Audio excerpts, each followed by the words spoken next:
अस्सलाम वालेकुम दोस्तों, तव्हांखे ॿुधाईंदा हलूं त मोहब्बत जो मार्ग ड्रामो जेको आहे छा ख़तमु थी चुको आहे या हिन ड्रामे जी जेको आहे रिकॉर्डिंग ख़तमु थी चुकी आहे। घणा दोस्त जेको आहे कमेंट में चवनि पिया त जेको आहे हीउ ड्रामो ख़तमु थी चुको आहे ऐं घणियूं अफ़वाहूं हलनि पियूं त हीउ ड्रामो जेको आहे हिते ई ख़तमु थी चुको आहे ऐं हाणे न हलंदो। असां ॿाहिरनि खे ॿुधाईंदा हलूं त हिन ॻाल्हि सभिनी तफ़सीलात तव्हांखे ॿुधाईंदासीं। ॻाल्हि जी तफ़सीलात उन खां पहिरियां जेकॾहिं असांजे चैनल ते नवां आहियो त महिरबानी करे असांजे चैनल खे सब्सक्राइब करे छॾींदा जीअं हर ईंदड़ नई ख़बर अवां ॿाहिरनि ताईं जल्द खां जल्द मुहैया थी सघे।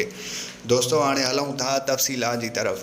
तव्हां ॿाहिरनि खे ॿुधाईंदा हलूं त घणा माण्हू कूड़ पिया हणनि त हीउ ड्रामो ख़तमु थी चुको आहे। बहरहाल हक़ीक़त इहा आहे त हीउ ड्रामो ख़तमु न थियो आहे ऐं हिन ड्रामे जे बदिरां फ़िलहाल हिकिड़ो हफ़्तो हिकु नओं ड्रामो ॾिनो वियो हो जेको ख़तमु थी चुको आहे। ऐं अवां ॿाहिरनि खे ॿुधाईंदा हलूं त सुभाणे सूमर वारे ॾींहुं खां इनशा अल्लाह जेको आहे सिंध टीवी ते हीउ ड्रामो हलणु शुरू थी वेंदो ऐं इन खां अलावा हू जेको ड्रामो तकरार हलंदो हो उहो बि पंहिंजे टाइम ते हलणु शुरू थी वेंदो।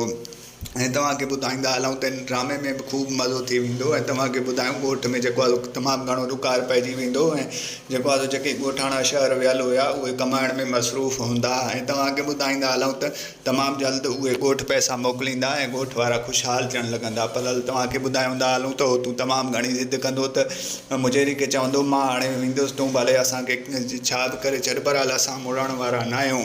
ऐं तव्हांखे ॿुधाईंदा हलूं त आख़िरकार तूं वञण जी कोशिशि बि कंदो। ऐं तव्हां ॿाहिरनि खे ॿुधाईंदा हलूं त जेको आहे हिन ड्रामे में बि अॻिते हली बहितरीनु मज़ो थी वेंदो ऐं कुझु नवां अदाकार हिन में बि ईंदा। ऐं तव्हां ॿाहिरनि खे सिंध टीवी जे ॿिए ड्रामे तकरार जे बारे में ॿुधाईंदा हलूं त उहो बि जेको आहे सुभाणे सूमर वारे ॾींहुं खां इनशा अल्लाह बाक़ाइदगी सां सिंध टीवी ते हलणु शुरू थी वेंदो। जी हां दोस्तों, तव्हांखे ॿुधायूं त उहो ड्रामो बि ख़तमु न थियो आहे, हीउ ड्रामो बि ख़तमु न थियो आहे।